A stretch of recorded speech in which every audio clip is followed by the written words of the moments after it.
Um,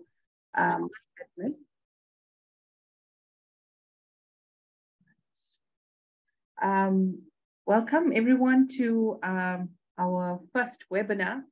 For those who are joining on the Zoom platform and to those on Facebook Live, a warm welcome to each of you. This is our first webinar that we are hosting as part of our 61st year celebration. And we really are quite excited to have Lynda join us. So our topic for today is going to be on retirement, but I love the way Lynda frames this. Don't retire, reFIRE. Just some house rules. We are going to be having this webinar running for 1 hour. Our special guest Lynda is going to speak first, and thereafter we will have a Q&A session. So please think about all the questions you want to ask her. Lynda is an absolute wealth of information, so use this time to pick her brain and invite her to share her wisdom with us. If you have any questions, please pop it into the chat box for those of you who are on Zoom. And if you are watching on Facebook Live, I encourage you to pop your questions in the comments section, and our team will ensure that I get to see those questions and we can give you some space to actually look at more information as and when it comes up. Okay, so that's the welcome to everyone. So let me tell you a little bit about Lynda. Lynda is just an amazing person. She's an advocate for meaningful longevity. So I'm going to say that again because that's such a powerful phrase. She's an advocate for meaningful longevity. And her passion is for human potential irrespective of age. And it's this passion that led her to the establishment of the 50+ Skills Community, which is an engagement and networking platform for individuals who are either retiring or they are nearing retirement and they seek to remain engaged, relevant, and productive. Lynda is a dear colleague and through her network had responded to our call last year for assistance during the May and April floods. And we were so grateful for Lynda's assistance and her call to her networks to help out. She is changing the narrative on aging, one initiative at a time. I get exhausted hearing about all the things Lynda is engaged in, but really she is a poster child for healthy and active aging. We are so thrilled to have Lynda speak to us today at our first webinar. And we are looking forward to hearing more on the topic of Don't reFIRE. Lynda, a very warm Durban welcome to you. Thank you so much, Famada. It's wonderful to be here. And yes, opening the season with you is fabulous. Fabulous that we can celebrate the wonderful celebration you have of 65 years for the whole year. I think it's definitely worthy of a celebration.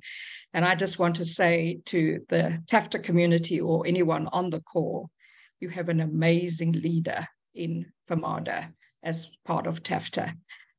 She really cares about the aged and longevity, both locally and learning internationally. And so it's just fabulous to be connected to you and for us to just engage and encourage each other and encourage each and every person in our nation to just change as they can. So I'm going to start with a question about what do you think about aging? And I think, this is a critical question for all of us to ask, because I think we all can be ageist in our thinking, even when we're older. And there was this fabulous campaign run on ageism through this global campaign to combat ageism. I think it was last year or the year before, I can't remember. But if you just look at some of those pictures, just fabulous ways in which we need to think about it. And I love what this quote says here is, every age you ought to be grateful, because if you don't grow older, you die young.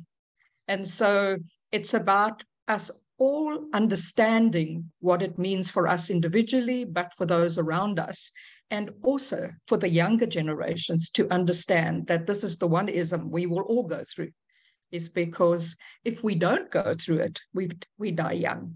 And so, for me, in understanding longevity, we've got to start with the old paradigms and the thinking. And I love this saying by Maria Shriver about aging doesn't have to mean surrendering your passions or your abilities. It's not going out to sit on the stoop forever. Yes, we can do that. We've worked hard in our previous seasons, but it could be a long life. Longevity means that between 50 and 100, there's 50 years. So as many years as you've been on the planet, you could still have. And so we need to design and develop what that looks for us in each season between 50 and 60, 60 and 70, and so on. So this is one of my favorite quotes that I use, and it goes back to Davos 2020, just before COVID. And it was the very first time that longevity was on the agenda at Davos, and basically saying that over the last 100 years, we are living longer. And so on average, we are living 10 years longer than our parents' generation and 20 years longer than our grandparents' generation. That's a lot of extra years to be able to design and think through, both for yourself, for a company, if they're thinking about what that means for them and their employees, and for society as a whole specifically. I think that that's why these kind of things come to Davos, is because longevity has opportunities and challenges for many, many people. Right, so I've spoken a lot about longevity. It's one of the things that I have studied over the last 15 years to try and really understand the impact. And one of the great books on it is by Professor Lynda Gratton and Andrew Scott, called The 100-Year Life. And basically in the book is there for individuals, but mostly for governments, society, and companies to think through what this difference needs to be. But for you as an individual, basically what the book is saying is that if we're going to be living longer, a lot of this longer life happens in the younger old section of our life. And so it's in that stage that we need to create a new thinking, new design. And for each of us, that could be completely different.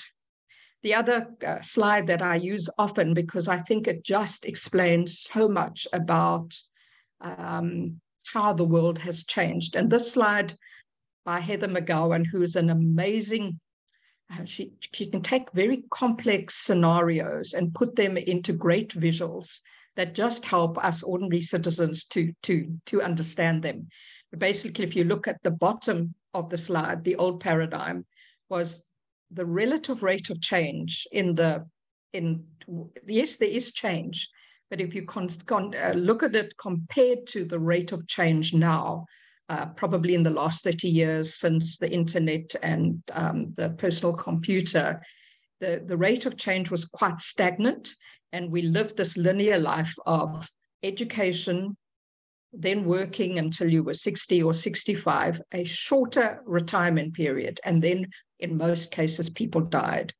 But as we live a much longer life, we need to, and the relative rate of change is much faster and more constant.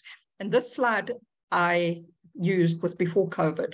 So there would be even more ups and downs in the red curve if we looked at it now. But it basically is saying, firstly, technology has allowed us to learn for longer. So even just doing this webinar is a learning experience for each of us. And so learning doesn't mean a degree. It could be a book, it could be a webinar, it could be a podcast, but we need to keep our minds open and learning. Many of us may need to work for longer, purely because to live for 100 years when you've only had a 30 or 35-year season to work and save may not be enough. And we know that the challenges of even saving for those 30 years, for many of us, haven't happened. And so one of the things I like to do is to help people navigate the road of, how can I work for longer? I may need to be leaving my company because the pension policy says I need to leave. But what and how can I create for myself something beyond that? And then remaining engaged as long as possible, because from a longevity point of view, our health impacts our attitude and everything else. So these two, the bottom and the top, just kind of help us realize the world that we're currently in. I like to put it simply like this, that we kind of have added this blue season into the second half of life. And that doesn't mean, for those of you who may be over 75 on this call, that if you're in that section, if you're that old, you're absolutely in the orange. Absolutely not. Basically, what I'm saying is I'm just using this as a model to be able for you to not automatically go into retirement old age thinking the minute you get to a certain age. It's more about planning, growing, creating a new season for yourself, remaining actively engaged. And I know many people in their 80s who are still in the blue section because of the way in which they tackle life. Yes, we have health challenges and financial challenges. And so sometimes that does impact us to move into an orange section, but even with health challenges, you could still have a blue attitude. But sadly, I see too many people in the age group in the early 60s already behaving as if they're in the orange section of life. And that for me is a challenge where I want people to really think differently about what that would look like. So as I've said, we absolutely are all unique. We all have education differently, experiences, skills. Some of us enough money, many of us not enough money. Some of us have great health, some of us do not have great health. So in navigating your journey, it's as much as there are common denominators, it's also about finding uniquely what works best for you, because that's going to be where you will find your greatest joy and happiness in this next season of life.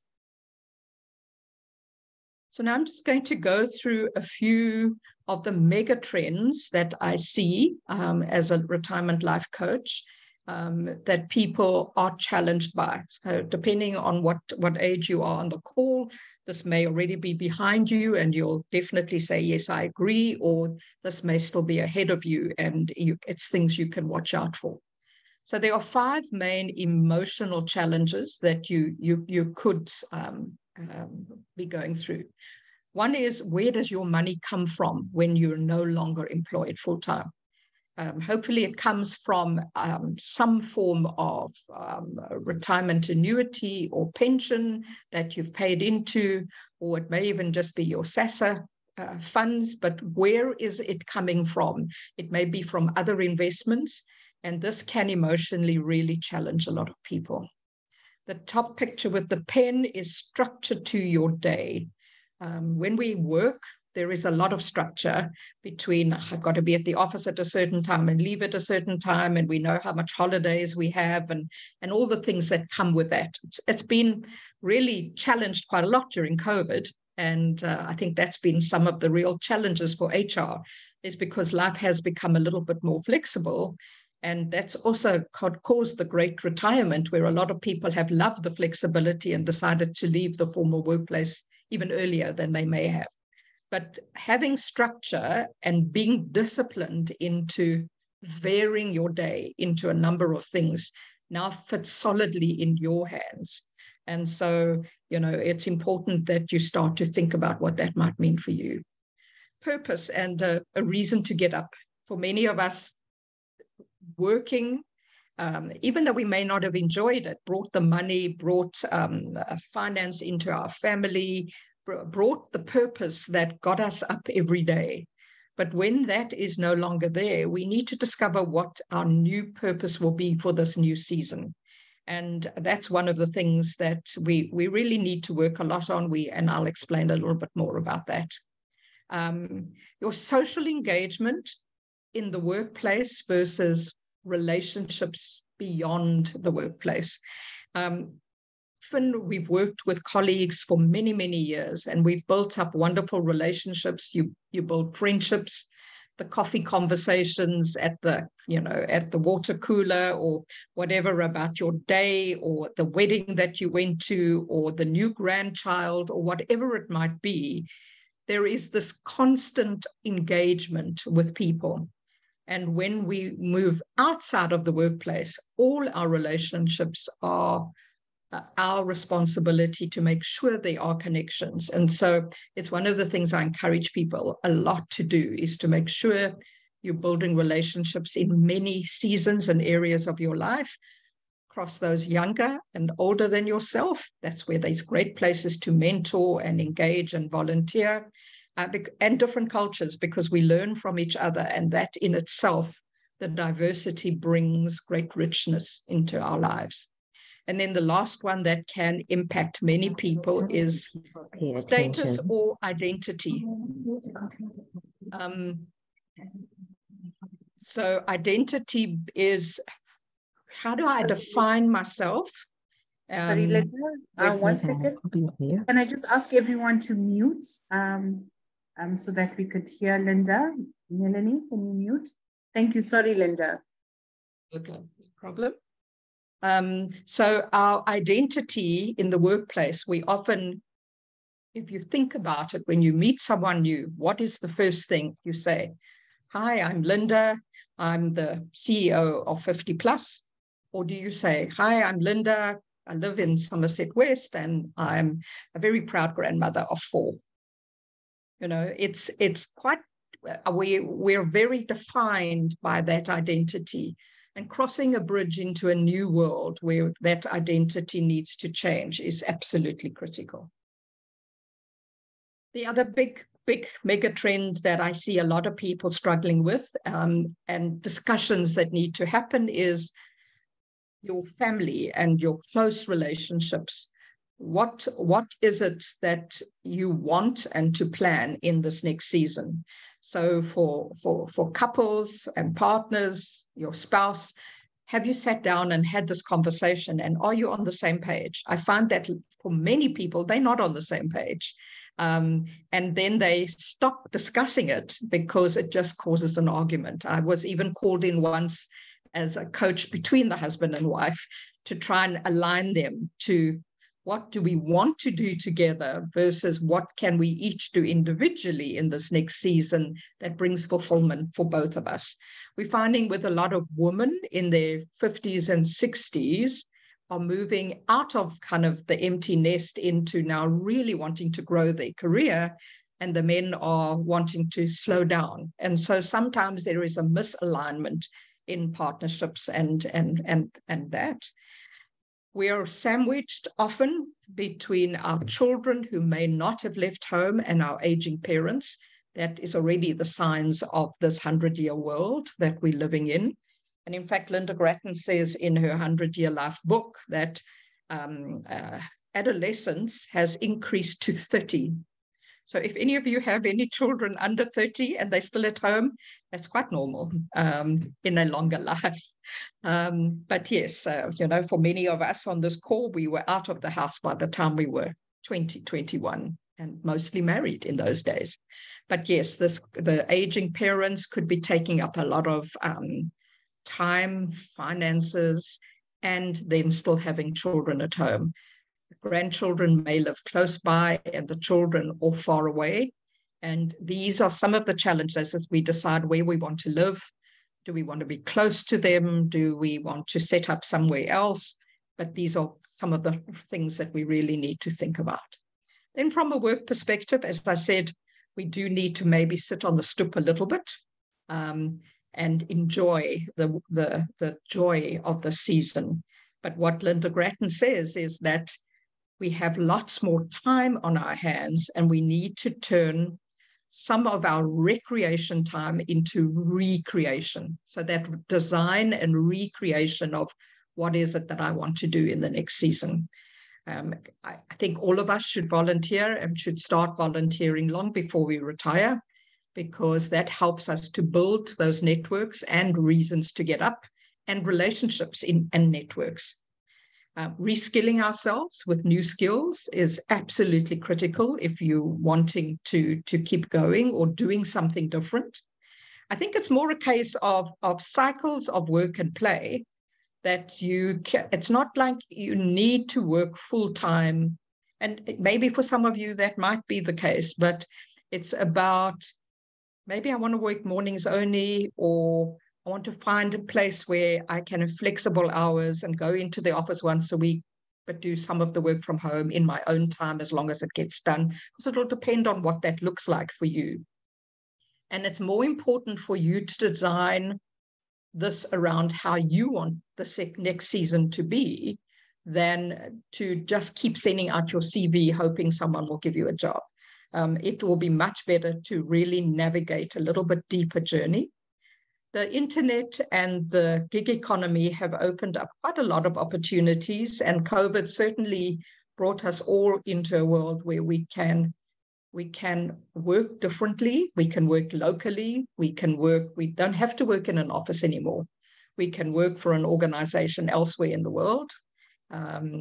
We can do different things. And so it's really important to understand what that might look like. And there are so many of those opportunities.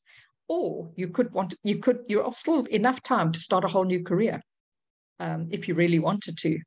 And so I've known many people that have graduated and done degrees well beyond their 60th birthday. One of the other big questions to ask, which often is one where great investment is made and would be one where Tafta can be a huge partner in helping you to make that decision, is about, where do I want to live in this next season? And again, there might be 2 or 3 moves in this chapter of your life. So do I want to stay where I am or downsize? Do I want to stay in the city if that's where I live, or move to a rural area? Do I want to stay with family or on my own? Are you wanting to move into some kind of retirement village or an intergenerational complex? Close to the grandchildren, but not in a retirement village. These are all different decisions that you need to think through. And then the last one is, do you want to live locally or globally? Now, the global one comes up often when I ask the questions of an audience as to how many of you have children who live overseas, because we are completely spread around the world, often with our families. And so we think about, maybe that's the solution. I learned 2 stories from my mother in her generation that I often share, because I think that part of what we need to do in this season is to put down our own roots while our children put down theirs. And it's not always easy to follow. So in the one case, one of my mom's friends followed her son. 2 of her sons were in Australia. But when she arrived there, she really, really didn't enjoy the daughter-in-law. They didn't get on at all, but she was now had to stay there because she didn't have the money to do anything else. And 2 years later, in his early 50s, he died of cancer, and she was completely stuck. And coming home back to South Africa was a difficult one, because she had literally closed her life here. The other one was a family with an adoptive son who followed their son to somewhere in South America. And they literally had just got there. There was one grandchild as well, had got there, and the son and his wife were transferred to London. And they couldn't afford to follow. And so they landed up being somewhere completely different in the world. And so these are very complex scenarios, and we don't know what the future holds. But for each of you, this is a decision that only you can make, with direction from family, from a financial advisor, those that you trust in your life who can help you to make this decision. From a recreation point of view, there's so many ways in which we can do leisure or recreation. And so it's not just about holding that TV remote or arguing about that in your home, but trying again in your structure of your day to put all 6 of these kinds of leisure into your life.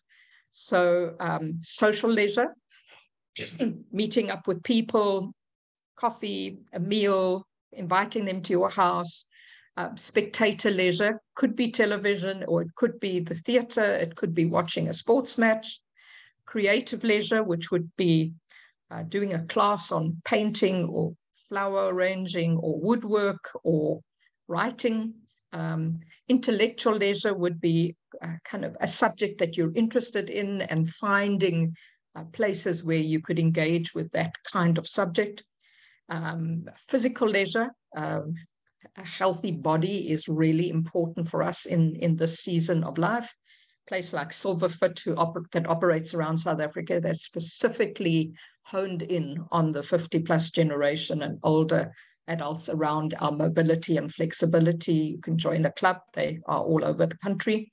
And then solitary leisure. It's the one I find that most people leave out because they don't like being with themselves or being quiet.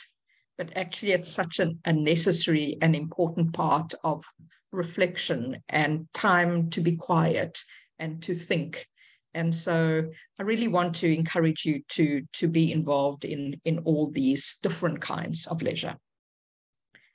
So this is firstly a statement from Mark Friedman from an organization in the United States who's been one of my early mentors on this journey, where he talks about purpose is a feeling that the world needs you as much as you need it, and that you have something to contribute and that you still matter. And I have used something called Ikigai, and Ikigai is literally these overlapping 4 circles that it's a Japanese concept.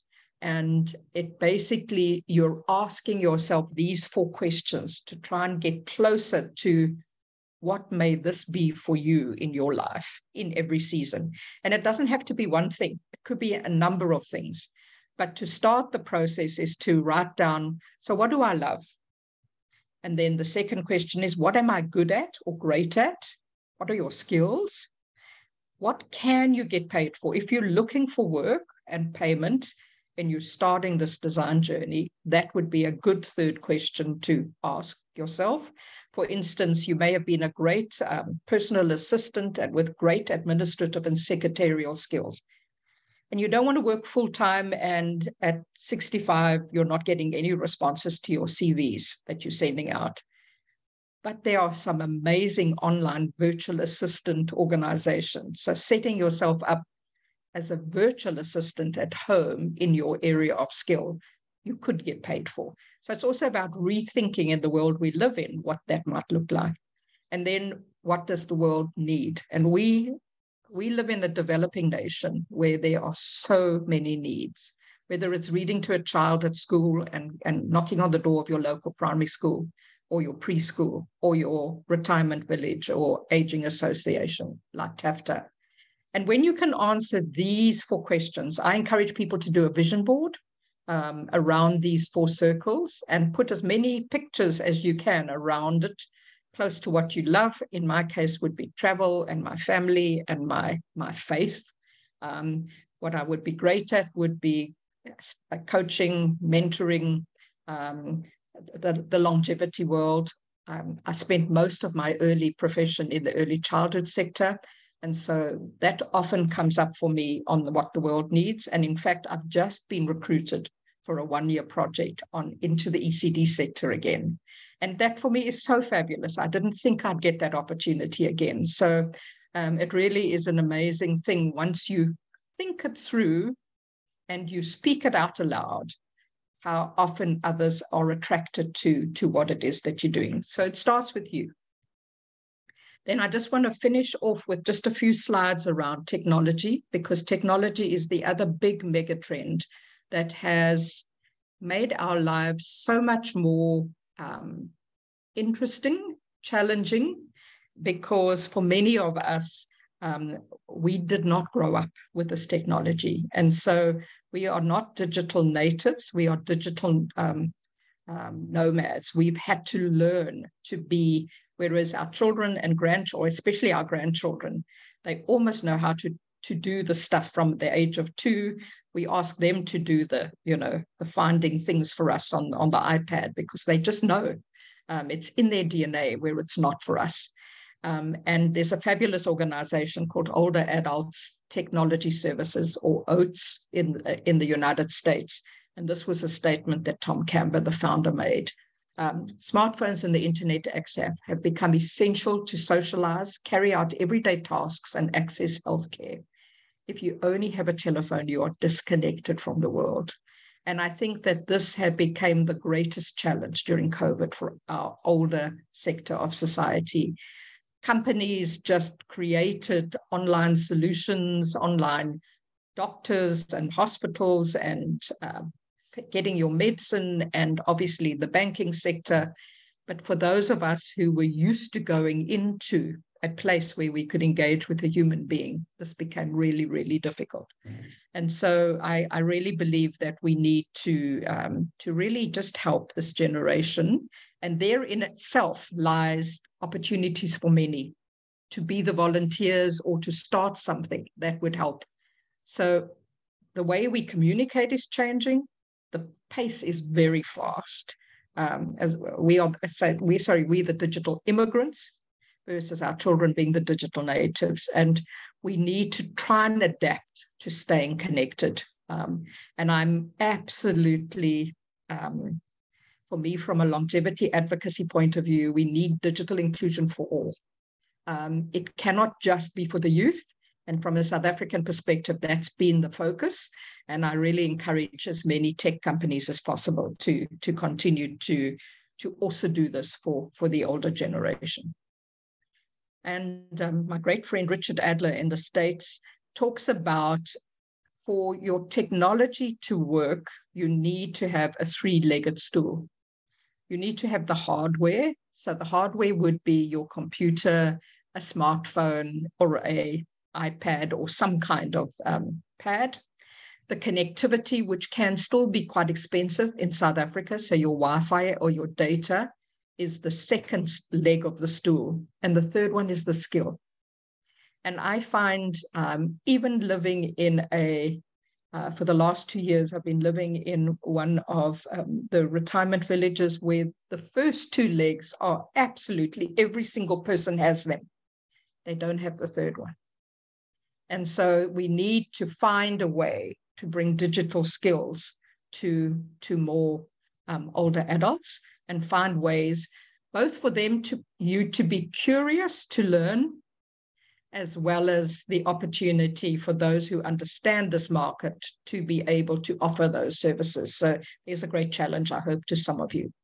So this was research that Richard Adler did on the benefits of digital inclusion for older adults. They offer us many, many benefits. They can be amazing solutions for loneliness and boredom and isolation. I lived alone for most of the 2 years of COVID, and being digitally connected helped me, firstly, to make a difference to others, but also to remain connected to my family and others in a growing phase. And, there are so many resources, free resources, from games to exercises to online social engagements and so on. And so we really need to find ways to connect older people, and from a better mental health, including lower levels of depression and loneliness, absolutely are some of the key benefits of being connected. So as Famada said, we run a company called 50 Plus Skills. I'm sorry, I see in this slide, I still have a discount in here for FirstRand, where I did a presentation last year, but I will change that, Famada, and tell you what the code is, and give anybody who wants to join in the next 2 weeks a code to get the 20% discount. But basically, we're an online membership community where we're helping people to serve, to learn, and to earn. And what does that mean? You list yourself on our website, your skills, where you're at. We offer online free conversations and courses, often peer-to-peer learning. So on Thursday night, we're doing one on transition stories, learning from the stories of others who've transitioned. We're doing one on how to plan your LinkedIn profile for this year. We're doing another one on the 3 Ps of retirement, on people, projects, and pleasure. So we'll discuss with different people what those 3 Ps mean for them in their lives. We're doing some stuff with a stress management consultant. We just do stuff from a finance perspective. We do things that impact all of our members on a regular basis. We do 2 newsletters a month for members. I have a closed Facebook group, and we also have the opportunity. Some people do engage with us about work opportunities. And so all our members get work opportunities pushed to them by email that we have created on every Monday. And then we do a lot of coaching, both to individuals as well as into corporates. So thank you very much. That is the end of my presentation, and I will put a code for you now in the chat box that I will create straight after this for 50 plus. If you're interested in 50 plus, just go to our website, which is listed here. And there is under services, there is one of the things is membership. And if you click on that, you can join that way. So thank you very much, Famada. I appreciate the opportunity to share. Wow, Lynda, that was just amazing. Thank you so much. I hope the rest of the participants have gained as much as I have. I've been making copious notes. So I'm a writer. I have to write things down. And there's just been such nuggets of wisdom that you've shared with us. And I thank you for that. I think, longevity can be quite a scary concept. I think as people enter this age where you are expected to slow down and behave in a certain way, the anxiety just becomes quite heightened. And listening to you speak about the possibilities of what this new season brings, your blue season, I think inspires so much of hope. And in a time where people are feeling discouraged, that hope is so welcome. So thank you so much for sharing that information. It's just been absolutely fabulous. I'm going to invite some of the questions that have been posted on the chat box. So I'll start off with Jenny Sprong. Jenny had posted a question. Jenny, do you want to maybe just unmute and ask Lynda your question? Are you okay to do that?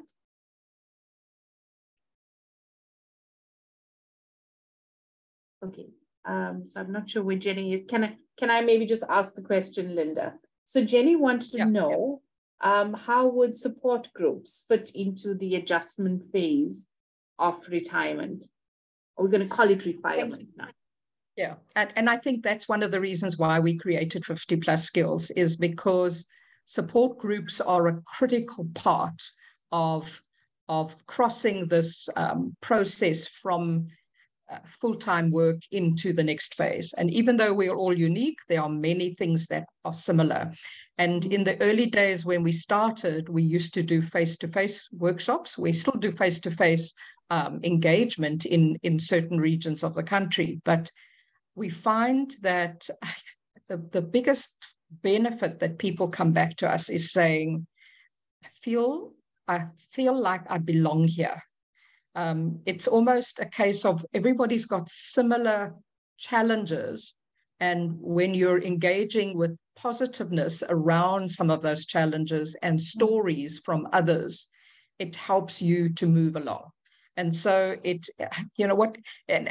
doesn't have to only be that group, but I do think specifically what I run a course called The Next Chapter, which is helping individuals to design the next season. But it's quite an expensive course, and it takes a 6-month process. But we find that the 50 plus is a way in which people can enter this process at a very low rate to be able to help themselves. And I would love and want to encourage to build 50 plus champions or in all parts of the country, because I think that in itself offers an opportunity for someone to lead a group like that and then to be supported. Yeah, absolutely. Oh, we see Rihanna sharing something. So maybe Rihanna, you need to stop sharing. So that's a beautiful picture.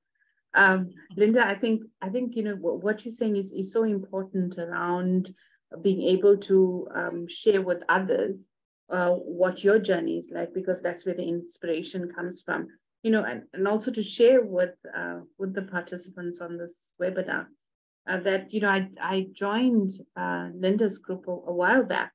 And I must say a lot of the inspiration comes from browsing the website, finding out what's happening, listening to other people's stories. So I would encourage people to join, and I would encourage people to find a pathway, clarity on their own purpose, because I think that's what happens as people get older. You start questioning a whole lot of things, these existential questions around what is my purpose, what am I supposed to be doing. And I think having conversations with others helps to get that kind of clarity. Thank you for that, Lynda. I see Kevin has also posted a question. Kevin, would you like to unmute and ask Lynda your question? I think I'm fine. I think the answer to Jenny is similar to the one I was after, so I'm fine. Thank you. Okay, thank you. I think in any community or even in a church environment, I encourage these kinds of groups. I often in a church environment have said, you often have groups for the children, you have groups for teenagers, for young adults, for young married couples, for seniors. But between 50 and 100, put everybody in one group. Is exactly as my circle. I think there needs to be two groups. One is the transitioning group, the younger old, who are moving through certain transitions like empty nest, retrenchment, retirement, moving, the same kind, how am I going to survive? So those kinds of questions, versus the orange part of that circle, which is learning to live with my health challenges in the last season of my life. And legacy and those kinds of things. So I do think there are ways in which we can encourage this kind of community to be part of another community. And just build ambassadors into that. Yeah, and I think I like the idea of these 50 plus champions, because I think we need to create space for real conversations. While we focus on the opportunities that the new season brings, we also must be very mindful around the real struggles that people experience, and how do you find the support and the strength to navigate through those troubled times, and also through the new challenges that you're faced with. And I think that there is a sense of community when people who have experienced similar things can share and help each other out. So I think, that's quite powerful. Yeah. So Lynda, a question that I have as well is around how do you navigate a new narrative that is different from the dominant narrative? So, and this is about the pressure from peers to act and be in a certain way. So, sometimes that, and I'll make it very personal. Sometimes when we're at family functions, there's an expectation that the older people must behave in a certain way, and they have to deal with being ostracized if they don't. But, you sort of encourage this different way of thinking. But are there any tips that you can share with the group around changing that narrative, around, bravely venturing forward where others may be fear to tread? So I do think that courage and bravery are part of the narrative of changing what aging looks like compared to our culture. You know, culture is the way things are done around here. And when the culture is different for someone else, and I find that clash also happening even in retirement sector. As I've gone around many of them here in the Cape, the majority of the members are 75 to 100. And as a 60-something-year-old coming into that culture, there almost are rules and regulations that relate to the way things are done around here, because that was absolutely that generation's way of managing and living and absolutely okay. But that's part of the challenge that I think is happening in the retirement sector is, firstly, at a sector level, is how do we make sure that all groups feel welcome, younger, older, diversity of a South African race group in this environment. And it's always been this way, so it's got to stay like that. It's got to, I think that's a leadership question for organizations. But at an individual level, I think the more you open yourself up to learning and to reading, and I suppose it does to a large extent depend on your own strength of leadership in having those kinds of conversations. And you don't want your family or whoever to feel that you're undermining them. But I often hear people say, my family just want me to move in with them, but it's just because they want me to look after the grandchildren. But that's not what I want for my life. But again, there's these challenges of that's not what I want, but financially I might not have a choice.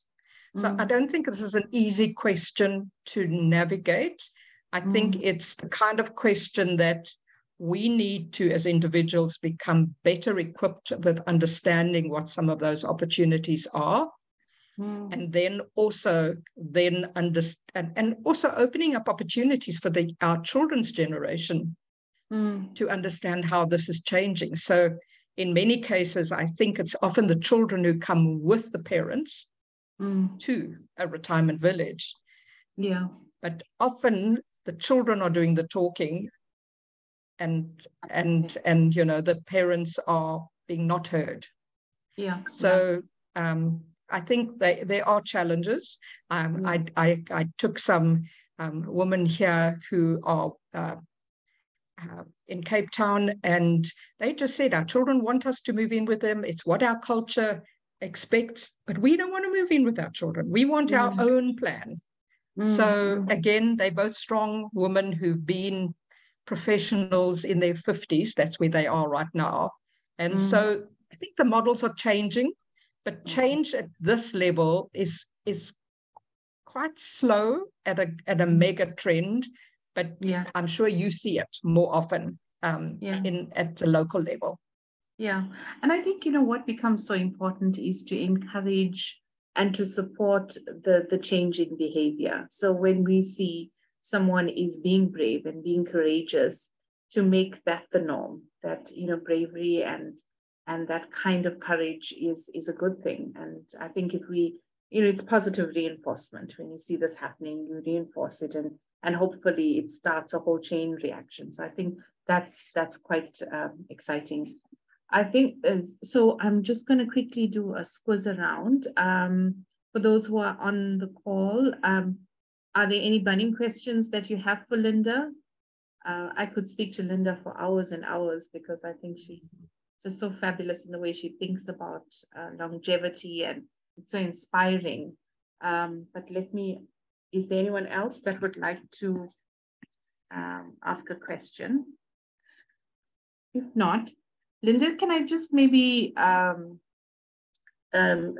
you then just sum up? So if somebody was walking away from this engagement, from this webinar, what's the three main things that you want them to go away with? So of the things that you've shared, and you've shared quite a lot. And, you know, as I said, I've made lots of notes. I'll share it with people if you want to. But what are the three main things when they go home or when they are speaking with their spouse, they're going to say, I listened to this fabulous webinar by Lynda, and what are the three things you would like them to share with others?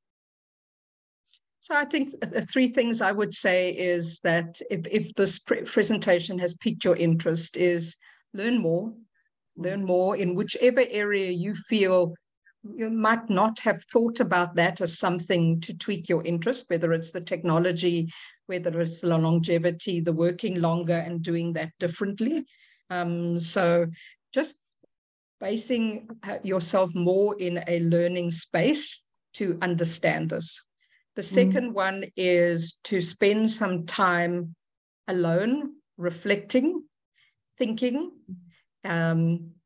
engaging with others when you have an open-ended question about things. So it's one of the questions I asked my delegates last night on the course is, ask others, what are the three things about me that you think I'm best skilled at? So if you look at those circles, you should know what you love, but what am I great at is not sometimes something that we see in ourselves, but others may. So that reflection process of slowly but surely building yourself a bit of a navigation map of what this might look like. And thirdly, the most important is just get out and engage with more people, whether it's in a volunteering space or joining a club or stepping out of your comfort zone into engaging more with people, because people help us to stay alive and bring purpose into our lives. And I think that those are really critically important. And then fourthly, stay healthy. Just go for a walk, stretch, do Pilates, go for a swim. You know, that's critical for us to be able to live a healthier, longer life. I think that's so useful. And I think, you know, that's one of the things we should be doing as well. I know from my own perspective, we as a family, we're always talking about we need to be healthy, but we need to do it now. We can't wait until, you know, we've reached a crisis point. It's something we must do now. Lynda, before I see there's longevity starts at birth.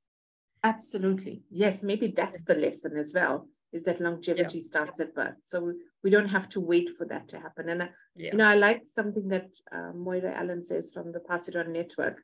We are the ones that we've been waiting for. But now is the time that we've been waiting for as well. So maybe there's this urgency for us to act now. Don't wait for tomorrow, and don't wait for someone else to be the change you want to see in the world. I see there's one more question from Diane, Liz, Siggy, and Elizabeth. Any tips for us to switch from work mode? Yeah, I think that recreation slide with the 6 kinds of leisure, of engaging in different things to help you start discover what else is who you are. So, you know, so much of our identity is ingrained in the work that we did. And discovering who we might be in this new season is sometimes not easy. One of the things I share from an identity point of view is we sometimes carry heavy rocks with us into the season of emotional challenges that we may have had along the journey, and we didn't really deal with it at the time. So at some point, from a health perspective and relationship perspective, before you can almost dream again, you often have to kind of really unpack some of those and move forward. And the other is take baby steps into the future and look yourself in the mirror. So what are some of the things that you say to yourself? So one of the ones I used to say to myself when I was looking with my like an ostrich with my head in the sand was, I can never retire because I don't have enough money. So I'll just work till the day I die or the day I stop. And my financial advisor said to me, you need to look up, you need to know what that picture looks like, and you need to look at your finances and your budget and face yourself in the mirror and then build your plan. So I think we so often don't do the hard work, both emotionally and physically, to move forward. And then it's easy to see blue skies and to dream again. But otherwise, some of that other messy stuff gets in the way. Yeah. Lynda, thank you so much. I think what you said possibly resonated with so many people because, that whole concept around I can't afford to retire because I don't have enough money. But we've made this into such a big thing in our head that we don't really tease it out and ask the questions. And I hear sort of the common theme in what you're speaking about is being brave, ask the difficult questions and face these things, but you don't have to face it alone. There's other people to help you, which I think is quite powerful as well. That's why I use the word reFIRE and not retire, is because it is reinventing ourselves to be able to move forward. And, as I head to this kind of towards 70 in the next 2 or 3 years, I work and I earn, but I love what I do. And I think that's the most important thing is if you love what you do, it doesn't feel like work. Yes. It feels like play and it adds well-being to your life. Yeah. But so often we're not kind enough to ourselves to ask ourselves, what could I do that I love? Yeah, absolutely. And what I'm talented at or skilled at or being gifted with. I mean, the gift of empathy and sitting with older people or with people in the final stage of palliative care. Yeah. We need people in all seasons, all around to be able to do different things. Yeah. And I think, what I'm hearing as well, Lynda, is that it's quite powerful to know that you leave your footprint, in terms of the impact you make on others. So I think as we get older and we've accumulated all this experience, we've accumulated all of this wisdom, but, through our hardships as well, we've accumulated resilience. And to be able to share that with others and add value to the lives of others is quite powerful as well. So I think, that's something to reflect back on as well. So on that note, I want to just say a huge thank you to you, Lynda. It's been, thank you. I see the code on there. It's been such an amazing hours spent with you. And I hope that the other participants that are on this webinar have also learned something and feel inspired and are all fired up as well as they go into their season, whichever season it is. I hope that they take some of what you've said. Lynda, maybe we'll have an offsite discussion about whether we can share some of the slides that you had with the participants. So thank you so much. To the people who joined our first webinar for 2023, thank you so much for spending your hour with us. And thank you so much for celebrating our 65th year with us as well. We are going to be having a series of webinars, one a month. The next one in February is focusing around our planet. So the month of love is about love for our planet as well. So it's not just about here and now, it's about the legacy that we leave for others, other generations to come. So I hope that you will be joining us for our next webinar and that you will be participating. Please go onto our social media pages. You will see some of the other topics that we have planned for the year. The team's been really creative around different things. And if there are any suggestions that you would like to make, we would welcome those as well. Please pop us an email at our info email address, info@tafta.org.za, and we are happy to accept those kinds of guidance and your suggestions as well. So thank you guys. Lynda, always a pleasure. I sort of paused when you said in a few years you're going to be 70. That's not how I see you. I see you still as a 50 someone. Yes, so you are aging beautifully and gracefully. So thank you so much. And I think I join everybody in just saying we have learned so much from you. Thank you. Okay, thank you, guys. Marda, and thank you everyone for being part of here today. Wonderful. So I'll catch all of you guys next month.